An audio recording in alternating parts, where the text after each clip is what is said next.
Welcome to my channel. पिछले video में हमने देखा था nerve supply to gastrointestinal tract और उसमें देखा था हमने इंट्रिंसिक नर्व सप्लाई। और आज वाले वीडियो में हम देखेंगे extrinsic nerve supply.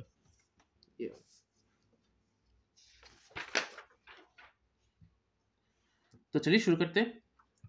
Extrinsic nerve supply that control the enteric मतलब इंट्रिंसिक, एंटेरिक मतलब इंट्रिंसिक होता है, nervous system that are from autonomic nervous system ANS. ठीक है, both sympathetic and parasympathetic division of autonomic nervous system innervate the GI tract। मतलब क्या होता है कि ऑटोनोमिक नर्वस सिस्टम का दो पार्ट्स होता है, एक है सिंपैथेटिक एक है पैरासिम्पैथेटिक। ठीक है, जो कि जीआई ट्रैक्ट को इनर्वेट करते हैं। इनर्वेट मतलब उसको सप्लाई देते हैं। तो इनर्वेट मतलब supply. Sympathetic preganglionic sympathetic nerve fibers to GI tract arise from lateral horns of spinal cord between fifth thoracic and second lumbar segments। देखिए, प्री गैंग्लियोनिक, गैंग्लियोनिक मतलब होता है सेल मास। ठीक है, जब neuron cell mass outside CNS होता है। Outside CNS मतलब क्या है? ये ब्रेन हुआ और स्पाइनल कॉर्ड होगा। ठीक है, ये ब्रेन और स्पाइनल कॉर्ड, तो ये होता है सीएनएस, ये टोटल। और इसके अगर बाहर हो तो उसको बोलते हैं गैंग्लियन। उसके बाहर अगर सेल मास का एग्रीगेट होता है, मतलब neuron cell mass, neuron cell का एग्रीगेट होता है। न्यूरॉन सेल मतलब साइटोन, साइटोन का अगर एग्रीगेशन होता है कहीं पर, मतलब एक ऐसे एक बॉडी बनता है, तो उसको हम बोलते हैं गैंग्लियन। ठीक है, तो ऐसा ही गैंग्लियन स्पाइनल कॉर्ड के दो साइड में होता है। ठीक है, यहाँ पर प्री गैंग्लियोनिक का मतलब क्या है? प्री गैंग्लियोनिक मतलब कुछ क्या होता है कि ये जो लेटरल हॉर्न से जो बोला है, arise from lateral horns of spinal cord, तो स्पाइनल कॉर्ड कुछ इस शेप का होता है।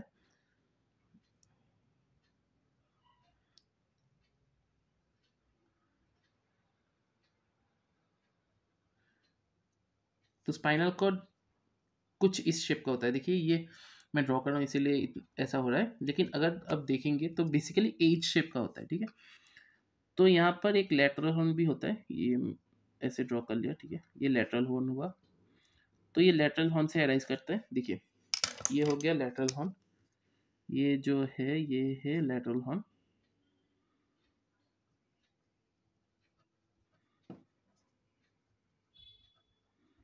ठीक है, लेटरल हॉर्न, तो lateral horn of spinal cord between fifth thoracic and second lumbar segments.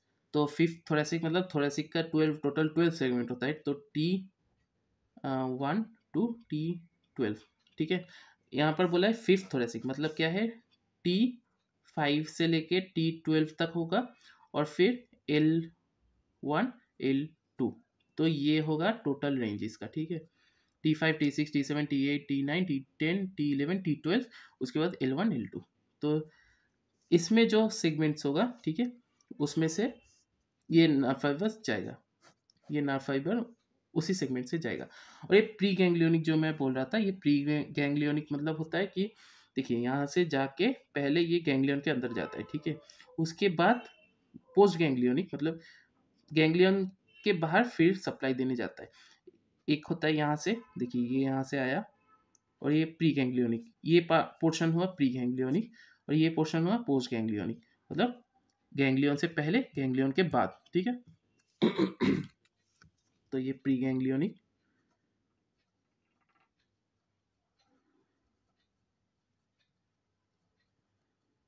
और ये हुआ post ganglionic.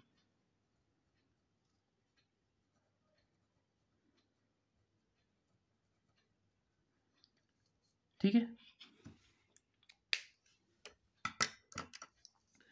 The fibres leave the spinal cord,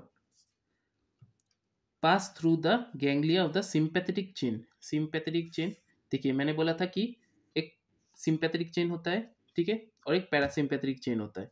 तो ये हुआ sympathetic chain without having any synapse, कोई साइनेप्स नहीं होता है। देखिए, यहाँ पर मैंने बोला कि साइनेप्स हो रहा है। ठीक है, यहाँ पर साइनेप्स हो रहा है, लेकिन इसमें क्या हुआ कि साइनेप्स नहीं हो रहा है। मतलब मैंने सिर्फ समझाने के लिए ये बोला कि इसमें जा रहा है अंदर, लेकिन यहाँ पर ऐसा नहीं होता है। ठीक है, without any synapse, terminate in celiac and mesenteric ganglia, terminate in the coeliac and mesenteric ganglia. Coeliac trunk और मेजेंट्रिक एरिया में जो गैंग्लिया होता है उसको ये बोल रहा है, ठीक है। और ये क्या है, इसके अंदर देखिए, पास through the ganglia of sympathetic chain, मतलब गैंग्लिया के अंदर से चला जाएगा, ठीक है। ये गैंग्लिया के अंदर से चला गया, लेकिन इसमें साइनेप्स फॉर्म नहीं होगा, ठीक है। अभी आते हैं सिंपैथेटिक नर्व फाइबर्स का फंक्शंस में, तो देख लेते हैं। Sympathetic nerve fibers inhibit the movements and decrease the secretion of GI tract by secreting neurotransmitter and neuroadrenaline। अगर आप सोचने जाएंगे तो सिंपैथेटिक मतलब है फाइट और फ्लाइट रिएक्शन, ठीक है। और उस वक्त जीआई मूवमेंट्स या फिर सिक्रीशन का कोई इंपॉर्टेंस नहीं है। इमरजेंसी सिचुएशन में उस जगह से या फिर इमरजेंसी कंडीशन से निकलने के लिए ये जीआई मूवमेंट का कोई इंपॉर्टेंस है नहीं। तो बेसिकली क्या करता है कि ये सिंपैथेटिक रिएक्शन नर्व फाइबर्स जो है वो क्या करता है कि डिक्रीज कर देता है। देखिए सिंपैथेटिक मतलब ये इमरजेंसी सिचुएशन में मूवमेंट डिक्रीज कर देगा, inhibit the movements and decrease the secretion of GI tract, ठीक है। अभी आते हैं पैरासिम्पैथेटिक में। Parasympathetic nerve fibres to GI tract pass through some cranial nerves and sacral nerves. Cranial मतलब जो ब्रेन से आ रहा है और सैक्रल मतलब जो सैक्रम पोर्शन से आ रहा है, ठीक है। The preganglionic and the postganglionic parasympathetic nerve fibers to mouth and salivary glands pass through facial and glossopharyngeal nerves, ठीक है। मतलब इनके थ्रू पास हो रहा है, ठीक है। फेशियल एंड ग्लोसोफेरेंजियल नर्व्स के थ्रू पास हो रहा है। Preganglionic parasympathetic nerve fibres to esophagus, stomach, small intestine, upper part of large intestine pass through vagus nerve। ये क्या है, fibres to mouth and salivary glands, ठीक है।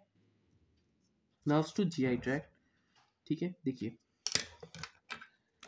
ये हुआ नर्व्स टू जीआई ट्रैक्ट, ये है nerves to mouth and salivary gland, ठीक है।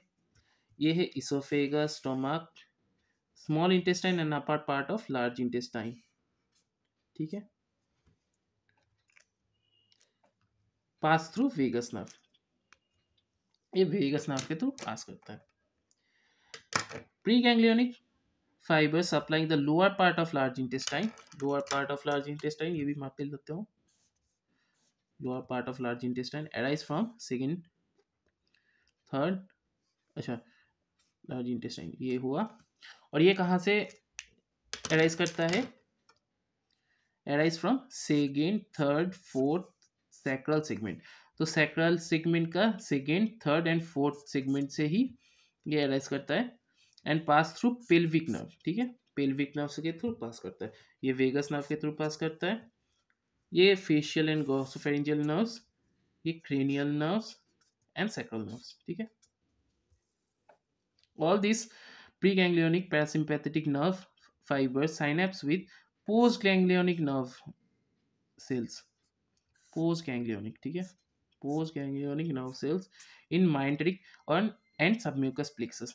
देखिए ये माइंटेरिक और सबम्यूकस प्लेक्सस हमने पिछले वीडियो में देख लिया था, ये पिछले वीडियो में हमने देख लिया था, ठीक है। ये आते फंक्शन में। Parasympathetic nerve fibres accelerate the movement and increase secretion of GI tract. तो मूवमेंट को इंक्रीज करता है और फिर सिक्रीशन को भी इंक्रीज करता है। The neurotransmitter secreted by parasympathetic nerve fibres is acetylcholine. तो देखिए पैरासिम्पैथेटिक मतलब कब, जब हम रेस्ट में है तो रेस्ट के टाइम पे ये ज़्यादा सिक्रेट होता है, ठीक है। मतलब पैरासिम्पैथेटिक नर्व फाइबर ज़्यादा एक्साइटेड होता है और फिर मूवमेंट्स होता है, मतलब जीआई मूवमेंट होता है, मतलब जब फूड को पास करना होता है या फिर डाइजेस्ट करना होता है, और फिर तब क्या होता है, सिक्रीशन भी ज़्यादा होगा, एंजाइम सिक्रीशन ज़्यादा होगा। तो वैसे हम सोच सकते हैं इसको पैरासिम्पैथेटिक नर्व फाइबर्स। तो यहाँ पर ख़त्म होता है आज का वीडियो, जहाँ पर हमने देखा nerve supply to gastrointestinal tract और जहाँ पर हमने देखा एक्सट्रिंसिक नर्व सप्लाई, ठीक है। आपका अगर ये नोट्स चाहिए तो मैं डिस्क्रिप्शन में दे दूँगा। थैंक यू आज का वीडियो देखने के लिए, मिलते हैं अगले वीडियो में।